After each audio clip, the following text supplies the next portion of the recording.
Hi, welcome to this video. To customize the control center in iOS 18, it lets you build faster workflows by adding like direct app shortcuts, resizing interactive titles, and grouping specific tasks across dedicated pages. So swipe down from the top right corner of your iPhone to open the control center. Tap the plus sign, right, at the very top here, or touch and hold any empty space until the controls activate.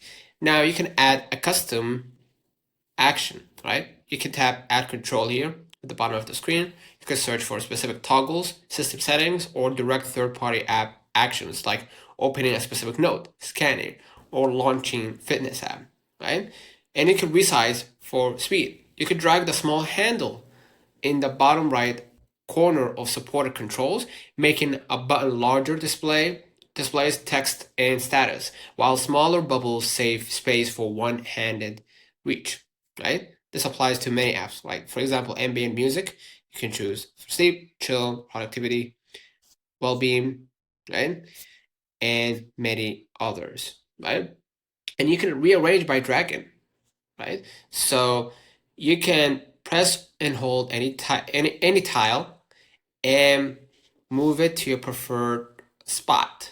Place your most critical actions like low power mode, timer, or specific shortcuts near the bottom or very top for easy thumb access. So consider liking this video, subscribing, and tap your screen to apply the settings. Until next time, see you.